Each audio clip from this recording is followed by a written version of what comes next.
Alors, chère Soline, donc tu es diplômée de l'Université de Paris 1 en histoire, diplômée également de l'École du Louvre, auteur d'une thèse intitulée Laboratoire artistique jeunesse des collections de tirage en plâtre dans les universités françaises. Tu es chargée d'études documentaires et depuis 2018, tu es responsable du fonds d'archives privées au service des ressources documentaires du Musée d'archéologie nationale. Et nous allons entendre ta communication intitulée Le fonds Édouard Flouet, dessiner les antiquités nationales dans la seconde moitié du XIXe siècle pour une nouvelle approche de la preuve scientifique. Merci Louise. Je voudrais dans un premier temps remercier Cécile Colonna pour cette invitation à participer à cette journée d'études et Corinne Jouy-Verbelin qui m'a gentiment associée à sa communication pour présenter comme une étude de cas, en fait, par rapport à tout ce qui s'est dit depuis ce matin. Vous trouverez des échos avec la plupart des communications sur ce fonds iconographique que l'on conserve au Musée d'archéologie nationale, qui est assez méconnu, qui a longtemps été inconnu, en fait, tout simplement, puisqu'il n'était pas conservé au centre des archives du musée, mais un peu dispersé aux quatre coins du musée, du bâtiment, retrouvé en plusieurs lots, en plusieurs fois, et qui a fait l'objet l'année dernière d'un traitement archivistique. C'est le premier fonds dont je me suis occupée à mon arrivée au musée en juin dernier.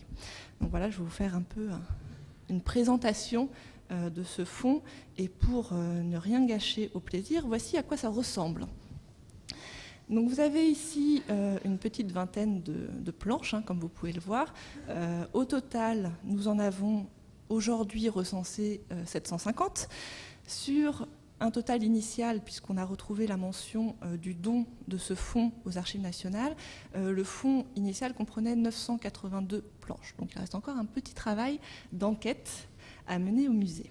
Mais comme vous le verrez, en fait, c'est parfois assez difficile d'arriver à authentifier la provenance de ces planches, puisque cette façon de faire, comme vous avez pu le voir pour Muret, comme vous avez pu le voir pour Cournot, pour d'autres, pour Troyon en Suisse, c'est une pratique assez courante de mettre en planche des dessins d'objets. Et au musée, on en a d'autres. Les planches d'Alexandre Bertrand, par exemple, les planches des albums noirs. Et donc, c'est pas toujours facile d'arriver à reconnaître celles qui proviennent du fonds Flouest. La présentation que je vais faire aujourd'hui va se dérouler en 3 temps. En premier, un retour sur la composition du fonds, de ce que l'on sait aujourd'hui, de ce que l'on a aujourd'hui. Ensuite, une présentation du producteur, donc Édouard Flouest. Et en dernier, puisque c'est une journée d'études consacrée au dessin archéologique, la place du dessin à l'intérieur de ce fonds, qui est en fait une place largement dominante. Alors, la composition du fonds, le fonds Flouest, à l'heure actuelle, est composé de 2 lots. Le premier, c'est celui que vous avez à l'écran, avec des planches assez normées, on va dire, de dimension standard, qui représentent des dessins principalement d'objets, qui sont classés selon 3 critères différents, à la fois topographiques. Nous avons 385 planches concernant des objets découverts dans des départements français, 133 planches pour des pays étrangers, avec une forte représentation de l'Allemagne, de la Suisse et de l'Italie. En fait, on sait dans une lettre notamment que Édouard Flouest adresse à Abel Maître, qui est le chef d'atelier de restauration et de moulage du Musée d'archéologie nationale, que ces planches en fait, d'aquarelle, je les appelle comme ça, même si on voit très bien qu'il n'y a pas que des aquarelles, ces planches d'aquarelle étaient classées dans des albums consacrés à un ou plusieurs départements. On a donc cette approche topographique assez forte dès l'origine. Cependant, toutes les planches ne pouvaient pas être classifiées de cette manière, puisqu'on a des planches où Flouest présente des objets conservés dans plusieurs départements différents. Ces planches ont un but plutôt typologique et comparatif, et donc on a un deuxième critère qui est un critère typologique, avec 161 planches classées en grandes catégories, les armes, les outils, les parures et les costumes, les récipients et les sculptures. Enfin, il y a 2 petits lots qui se dégagent de tout ça. Ce sont 2 ensembles thématiques. L'un qui avait une pochette qui permettait de bien comprendre que c'était du fait de leur auteur, qui est consacré au signe S et à la symbolique du signe S, qui est un des sujets de recherche d'Édouard Flouest à la fin de sa vie, et un deuxième sur la figure du Gaulois, qui est un thème assez courant dans les préoccupations de l'époque, et notamment dans celles qui ont présidé à la création du musée gallo-romain. Le deuxième lot, que j'évoquerai ici, mais dont je parlerai moins au cours de cette présentation, est un catalogue général des monuments consacrés au culte du Dispater, qui est la grande œuvre de Floest à la fin de sa vie. Il voulait publier une monographie, mais il décède avant. On n'en a que quelques articles sur ce sujet. Et ce fonds, contrairement à l'autre qui est essentiellement composé de planches iconographiques, ce fonds-là est effectivement constitué de planches du même type, comme vous pouvez le voir, à différents stades de création. Donc vous avez encore à droite les dessins sur calque qui attendent d'être collés sur planche, au milieu la planche donc qui attend sa légende, et puis à droite la planche terminée. Et à côté de ça, on a des dossiers, comme vous pouvez le voir en bas, qui sont plutôt sur des sujets liés au culte du Dispater, et un véritable catalogue avec 3 inventaires combinés. Un inventaire à la fois typologique, un inventaire à la fois topographique et un inventaire à la fois thématique, ce qui rejoint en fait le mode de classement du premier lot. Alors, ce fonds de planches iconographiques, comme je l'ai dit, quand je suis arrivée, était conservé dans des dossiers, mais on ne savait pas si l'ensemble relevait de ce qu'on pouvait appeler le fonds Floest.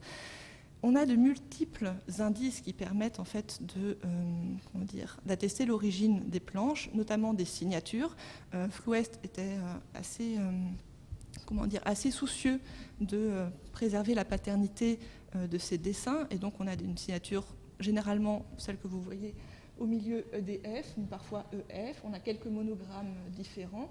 Et on a ce tampon Édouard Floest, enfin ED Floest, présent sur seulement 2 planches, sur les 750 retrouvées. Alors, pour les autres, comment arriver à les attribuer à ce même lot ? Vous avez, on a réussi à en retrouver grâce à une étude graphologique. Alors vous pouvez voir que ce n'est pas toujours facile, puisque l'écriture de la première citation n'est pas tout à fait la même que celle que vous avez en bas, mais vous avez des références en fait à la première personne. Par exemple, le tiré à part de mon récit de fouille de Magny-Lambert fait bien référence en fait à un article de Floest. Alors, qui est-il ? Édouard Floest est un magistrat qui est né en 1829 au Puy-en-Velay, dans la Haute-Loire. Son père était greffier puis avocat, et donc c'est tout naturellement qu'il commence à faire des études de droit à la faculté d'Aix-en-Provence. Il devient, très vite, il entre dans la magistrature comme substitut, puis comme procureur, mais il bouge beaucoup au cours de sa carrière. Il occupe 11 postes différents entre 1854 et 1880, date à laquelle il prend sa retraite. Ce mouvement en fait incessant fait de lui un homme qui n'est pas lié à une région en particulier, ce qui est très difficile aussi pour la reconnaissance actuelle de cet homme. Ce n'est pas un érudit connu pour ses travaux dans tel département. Il, en fait, s'inscrit dans une démarche beaucoup plus mouvante de recensement des antiquités nationales, mais comme vous le verrez, plutôt dans cette partie est et centre de la France. On a dans ces étapes différentes de sa carrière plusieurs qui vont être marquantes, notamment son passage à Semur en Auxois entre 1861 et 1863. Semur en Auxois est à toute proximité d'Alys-Sainte-Reine, où les fouilles sont menées par l'empereur Napoléon III, comme l'a dit Corinne, en 1861 et 1862.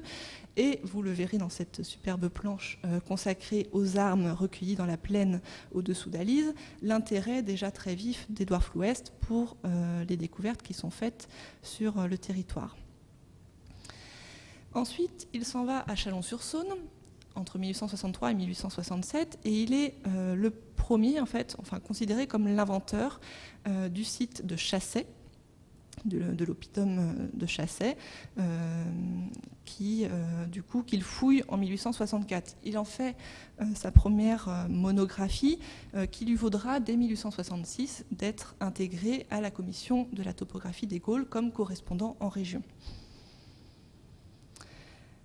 Ensuite, il part à Nîmes entre 1867 et 1873, avec un intermède en 1870 où il est révoqué pour cause de la fin du Second Empire, puisqu'il était procureur impérial. Et donc la population est moyennement contente de voir conserver ce poste. Et donc voilà, il s'arrête, il revient, et puis finalement en 1873, il partira à Lyon. Mais cette période est assez féconde pour ses travaux de recherche archéologique qu'il poursuit en fait sur des opérations de terrain. Et donc il mène des fouilles à l'oppidum de Nage. Donc vous avez ici des relevés des fragments de poterie découverts. Mais il est aussi sollicité déjà pour ses talents de dessinateur par Eugène Germer-Durand, qui est le directeur du musée des Antiques et le responsable de la bibliothèque le responsable de la bibliothèque de Nîmes, qui en fait l'invite à exécuter les dessins qui seraient mis à l'appui de ces notices sur les découvertes archéologiques, ces notices annuelles publiées dans les mémoires de l'Académie du Gard. Donc vous avez ici une planche qui qui montre le dessin original et la lithographie faite à partir de ce dessin. La dernière étape marquante, qui n'est pas une étape de sa carrière, ce sont les environs de Châtillon-sur-Seine. En fait, et je ne l'ai pas dit, si Édouard Floest bouge autant au cours de sa carrière, c'est pour deux motivations. La première, gravir les échelons, substitut, procureur, procureur général. La deuxième, c'est se rapprocher de l'arrondissement de Châtillon-sur-Seine, d'où est originaire la famille de son épouse, qui possède un certain patrimoine, et donc beaucoup plus avantageux pour lui d'y résider. Mais cette région est aussi particulièrement riche en découvertes archéologiques. Et vous avez ici quelques planches, dont une qui était dans la présentation de Corinne, sur le lébès en bronze découvert dans le tumulus de la Garenne des Mousselots et conservé au musée de Châtillon-sur-Seine, mais aussi des objets qu'il découvre lui-même à Magny-Lambert, fouille qu'il exécute en 1872 avec Abel Maître, le chef de l'atelier de moulage et de restauration du musée des Antiquités nationales. Enfin non, à l'époque, musée encore gallo-romain. Il va développer cette pratique de fouille des tumuli de la région de Châtillon-sur-Seine au point d'en faire sa spécialité. Et il publie ainsi en 1882 une notice intitulée « De l'exploration des tumulus » dans le bulletin de la Société archéologique du Châtillonnais et qui donne une série de prescriptions sur la manière de fouiller ce type de structure. Associées, vous voyez ici deux planches qui ont servi à des reproductions pour publication des objets découverts dans les fouilles de Magny-Lambert. Alors voici ce que ça donne quand on essaye de répartir les planches du Fonds Floest, du moins les 750 que l'on a encore, sur le territoire national. Vous voyez quand même cette nette dominance de l'Est et du centre de la France, et notamment des régions des régions qu'il a traversées. Il le dit lui-même, Floest s'intéresse principalement aux antiquités gauloises, ça on le verra un peu plus tard, de l'Est, du centre et du nord de la France. Et donc effectivement, le fond correspond à ces motivations. Alors, quelle est la place du dessin au sein du Fonds Floest ? En fait, ce qu'on remarque tout d'abord, c'est que le Fonds Floest n'est pas composé que de documents produits par Floest. On a de très nombreux dessins de Floest, sur lesquels je vais revenir après, mais on a aussi des dessins d'autres érudits de cette époque, qui attestent en fait du réseau relationnel d'Édouard Floest à l'échelle de la France, voire de l'étranger, et qui placent en fait le dessin comme une pratique savante qui est dans la continuité de ce qu'on peut voir pour le début du XIXe siècle. Et nous avons notamment quelques dessins de Cournot, comme vous le voyez ici, pour des objets découverts dans la Drôme, mais aussi des dessins de Léon Morel, mais également aussi de Joseph de Baille, soit des dessins originaux de ce produit-là, soit des copies, comme vous avez pour la planche de droite.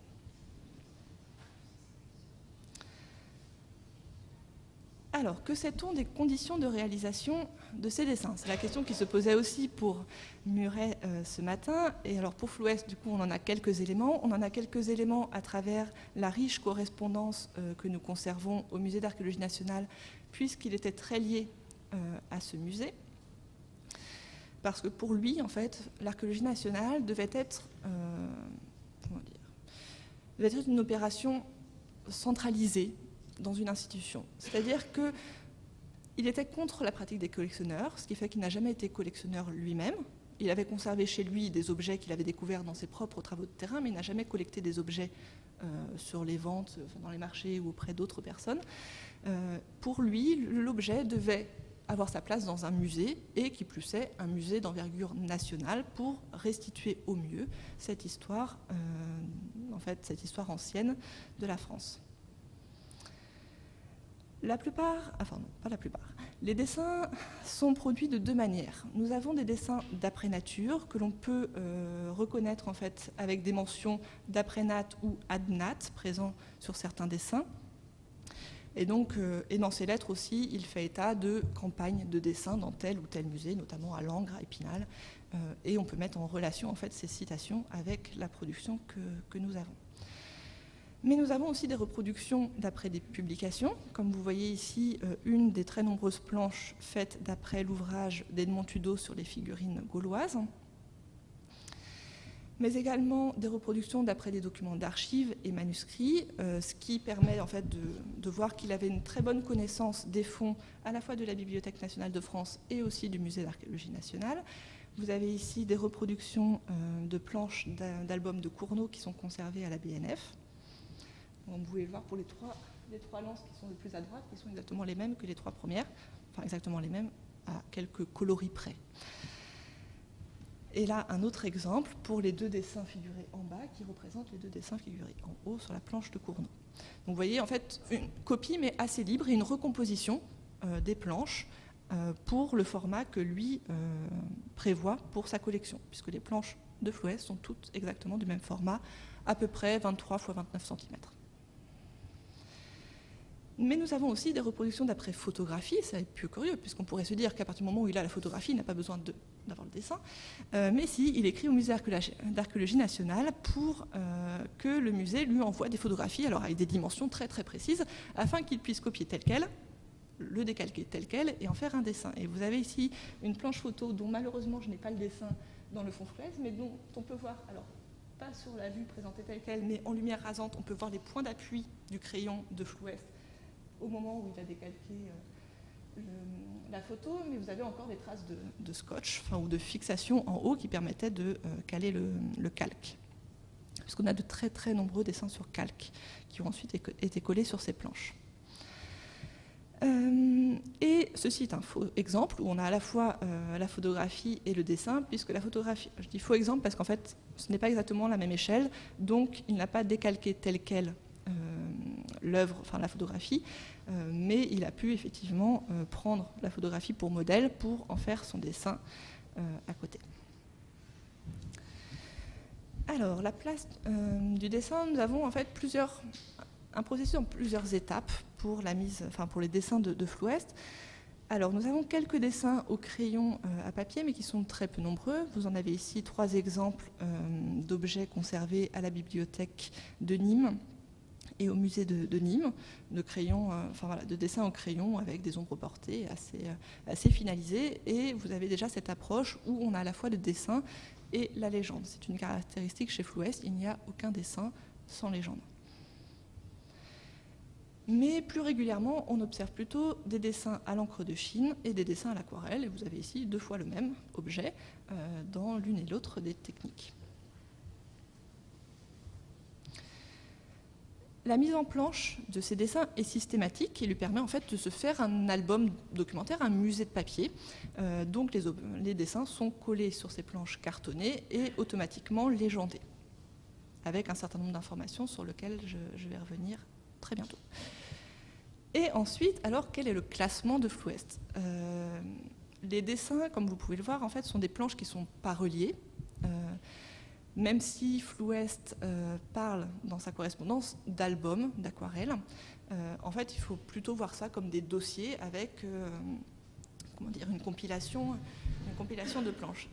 Le problème, c'est que la plupart des planches ont été mélangées, en fait, au cours de la vie de ce fonds, du fait qu'elles n'étaient pas reliées.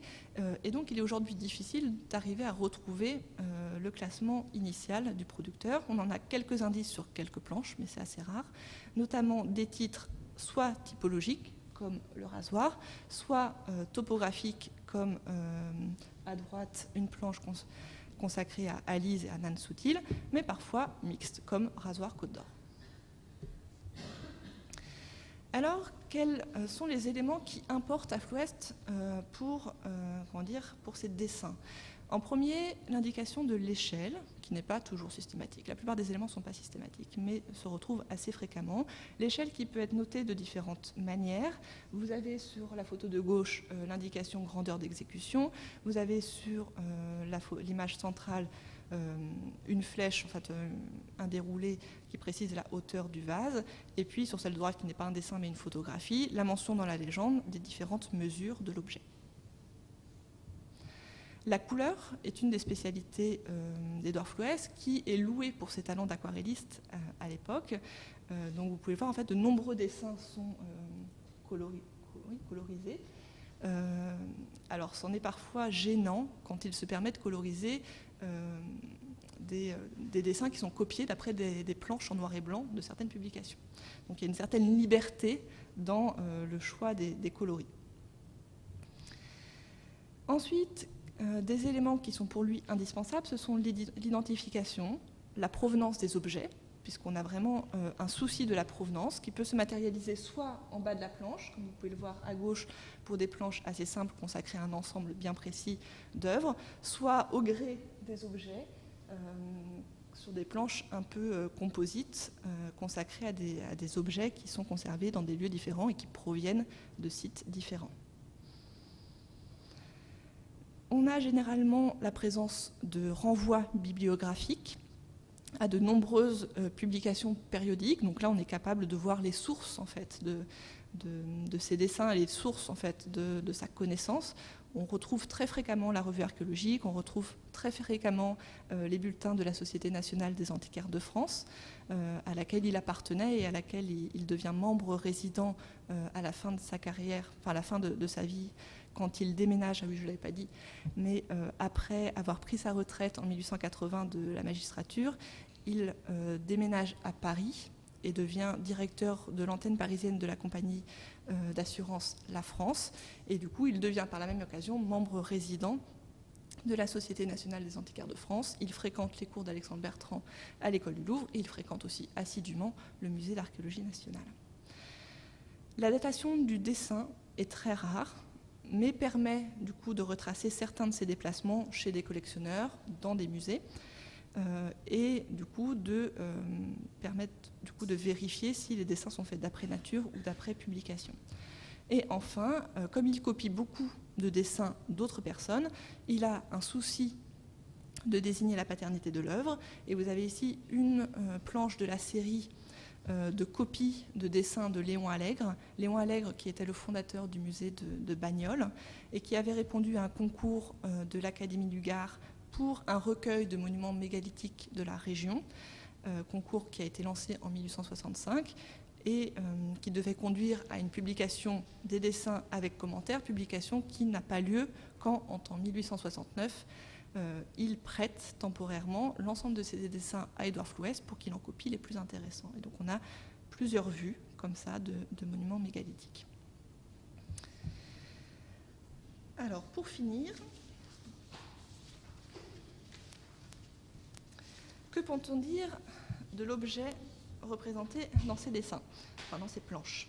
On a très peu de relevés de structure, malgré les fouilles menées par Édouard Flouest sur le terrain et malgré ses prescriptions dans son manuel sur comment fouiller un tumulus, manuel dans lequel il précise que pour chaque fouille, il faut tenir un procès-verbal, qu'il faut faire un relevé avec des coupes cotées des structures et ce serait bien effectivement des photographies ou des dessins des objets découverts.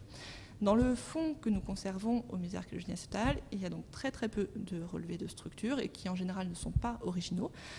Ce sont des planches imprimées, glanées au gré des publications. Mais nous avons par contre du coup les relevés d'objets découverts sur les fouilles de terrain.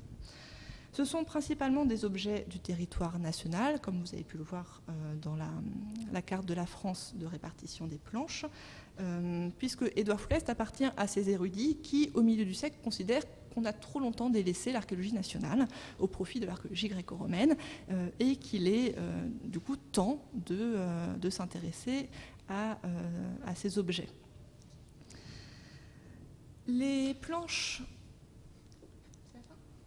Ok, je finis alors. Du coup,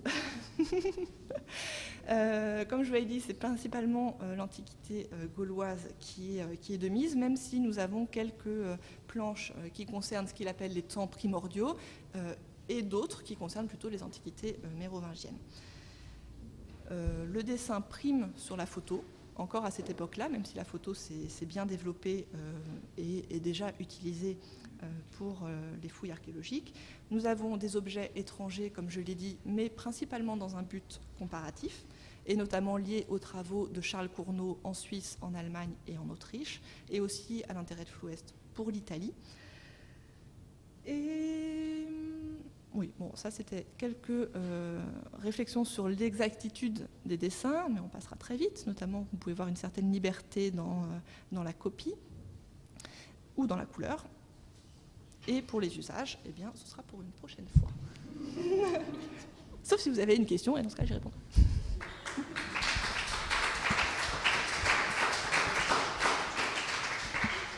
Voilà. Et si vous avez ici une page de notre site internet sur des archives du Musée d'Archéologie nationale que vous pourrez consulter à partir de la semaine prochaine, quand la migration sera faite.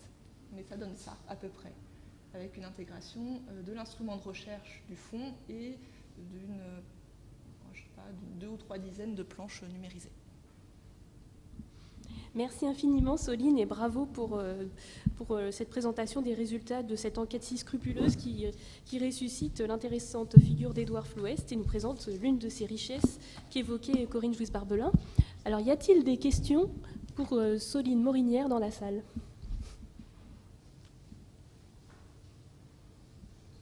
Oui, Morgane ? Juste une toute petite précision, mais dans quelles conditions, enfin, si j'ai bien compris, donc il y a eu au début de ce travail-là une accumulation des documents Flouest, et dans quelles conditions elles sont conservées maintenant ? Est-ce qu'elles sont accessibles dans un seul document ? Est-ce qu'elles sont reliées ? Est-ce qu'elles sont en pochette ? Enfin voilà, en boîte ? Aujourd'hui ? Oui.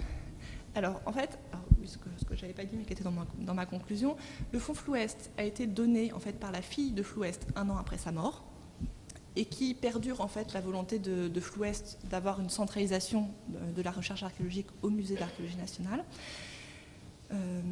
Ce don, en fait, n'a jamais été inscrit au registre d'entrée de la bibliothèque, dans lequel on enregistrait en général les documents d'archives, ce qui est assez curieux, parce que c'est quand même un don conséquent, 982 planches, qui n'a pas non plus fait l'objet de reliures comme d'autres albums, enfin comme d'autres planches de dessin que nous avions, notamment les albums Cournot, les albums Revon, qui ont été reliés par le musée. Celui-là a une existence propre, libre, on va dire. On a une vingtaine de planches Flouest. En fait, je pense qu'il y avait une volonté à l'origine de le considérer comme de la documentation qui pouvait être démembrée et remembrée à l'infini.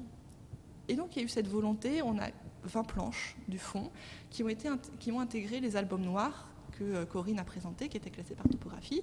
Je pense qu'ils se sont très vite rendus compte que ce n'était pas possible pour l'ensemble des planches. Et donc, les autres, en fait, la plupart sont restés dans des dossiers qui ont été disséminés, répartis entre les conservateurs en fait, du musée et qui ont réintégré le centre des archives il y a moins de 3 ans. C'est-à-dire que les conservateurs nous ont rendu ces dossiers en nous disant on pense que ça aurait sa place plus aux archives que dans nos dossiers d'œuvres. Et donc c'est comme ça que le fonds Flouest est réapparu progressivement. Aujourd'hui, l'ensemble des planches ont été conditionnées sous papier millard, dans des pochettes et dans des boîtes de conservation type archives, et sont consultables par tous ceux qui en font la demande. Merci. Cela veut dire aussi que potentiellement les 200 et quelques manquants traînent encore quelque part à l'intérieur du musée ou potentiellement sont sortis des collections. Ça veut dire, enfin, c'est une possibilité aussi. C'est une possibilité. Moi, j'espère qu'il reste encore quelque part dans le musée, notamment, je ne sais pas, dans les réserves, dans les dossiers d'œuvres des conservateurs. Voilà. Mais le musée est vaste, le bâtiment l'est encore plus. Et effectivement, le deuxième lot que je vous ai montré, celui sur le catalogue du Dispater, n'a été retrouvé qu'en 2010, par exemple, quelque part dans le musée. Et celui-là, par contre, a fait l'objet d'un inventaire, enfin d'une inscription rétrospective à l'inventaire de la bibliothèque. Mais non, on ne désespère pas, on en retrouve. On en a retrouvé un peu partout aussi dans les archives. Enfin, notamment, il avait recopié des photographies d'un album du général Potier, mais qu'il n'avait pas signé, Pour une fois, il n'avait pas signé ses dessins. Et donc, cet ensemble de 24 planches, quelqu'un avait dit on va les mettre avec l'album en question. Et donc, voilà, en ouvrant les boîtes, on s'est rendu compte que. Et en reconnaissant l'écriture, on se rend compte qu'effectivement, il s'agit de planches du Fonds Flouest. Y a-t-il deux? Oui.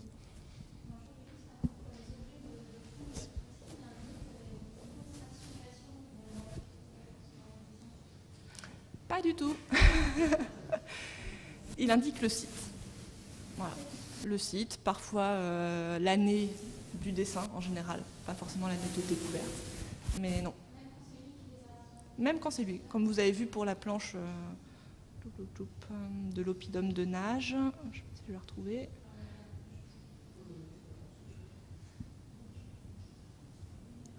Voilà. Ici, vous voyez oppidum de nage, poterie gauloise, et puis des numéros qui peut-être sûrement correspondaient à quelque chose d'écrit à côté, mais que l'on n'a pas au musée. Ceci dit, qu'il fait quand même un profil céramologique. Il fait pas semblant, il fait les lèvres, il fait le bord. Ah oui, bien sûr. Comme on fait encore aujourd'hui, Oui, et comme très peu font à l'époque en fait. Non, il a une vraie approche d'archéologue de oui, ce point de vue-là. Oui. En quoi si t'insistes. Qu'est-ce que la photo lui apporte par rapport au dessin? Parce que vous montrez à un moment qu'il photographie et il dessine en même temps le même objet. Est-ce qu'il l'indique quelque part? Non. Non. On a la seule mention que j'ai retrouvée, c'est dans le manuel qu'il écrit, où on voit que pour lui, la photographie et le dessin, en fait, représentent à peu près la même chose. Où est-ce que c'était? Oui, donc dans son manuel sur comment fouiller un tumulus, au moment où il aborde le mobilier funéraire découvert, il dit prendre alors une photographie, un croquis fidèle, un plan figuratif de l'ensemble de la sépulture. Voilà. Et après, quand il parle vraiment des objets individuels, il dit en faire des croquis. Donc pour lui, je pense, le dessin prime sur la photographie. Mais nous n'avons pas plus d'explications que ça. En tout cas, pas à ce jour. Autre chose? Oui, Christian? Je voulais savoir s'il avait écrit sur le trépied de Sainte-Colombe et s'il avait écrit, qu'est-ce qu'il en disait, du coup? Le trépied de Sainte-Colombe? Oui, avec les griffons. Alors, Le trépied de Sainte-Colombe est un objet particulièrement cher, en fait, à Édouard Flouest. C'est lui qui le redécouvre au musée de Châtillon-sur-Seine, au musée ou à la mairie, il est peut-être conservé à la mairie avant. C'est lui qui le fait venir, qui fait venir l'original au musée d'archéologie nationale pour qu'il soit boulé. Et du coup, comme il habite à Paris à ce moment-là, lui se déplace au musée pour le dessiner.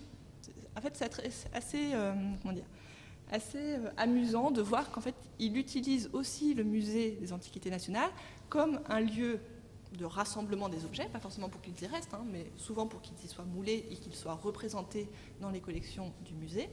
Et l'original repart ensuite à son lieu de conservation d'origine, mais lui en profite pour venir dessiner. Et donc on a plusieurs planches dessinées de Flouest, du trépied de Sainte-Colombe, qu'il a donné de son vivant au musée d'archéologie nationale et qui sont dans les albums noirs.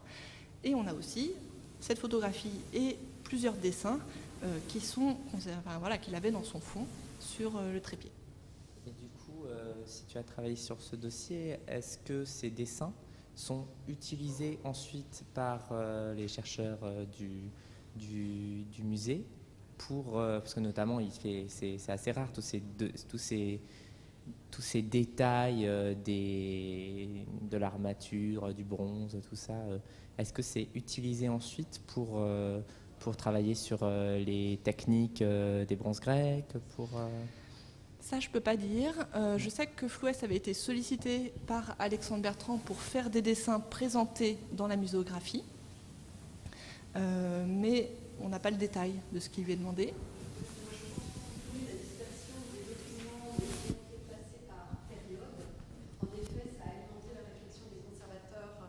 Du conservateur, parce que longtemps il a été unique, et puis des conservateurs, puisque justement la collecte que nous avons fait a été auprès des différents conservateurs, et chacun avait dans des pochettes noires assez infâmes qui nous restaient dans les mains un lot, donc un autre type encore de classement. Donc je pense qu'ils les ont utilisés. Maintenant on n'en voit pas tellement les fruits aujourd'hui. Non.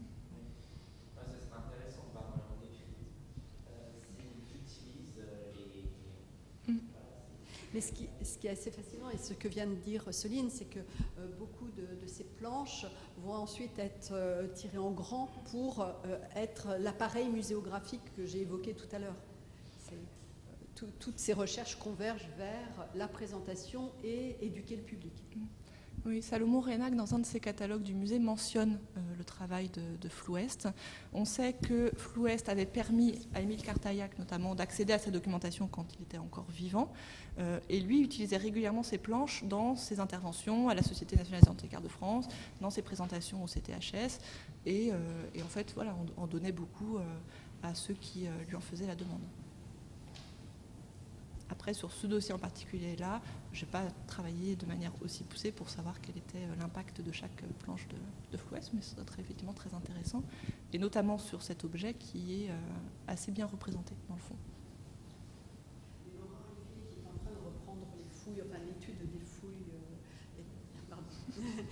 Laurent Olivier, qui est en train de reprendre toutes les fouilles qui ont été menées autour de Châtillon-sur-Seine, nous a demandé justement à retourner sur ces planches.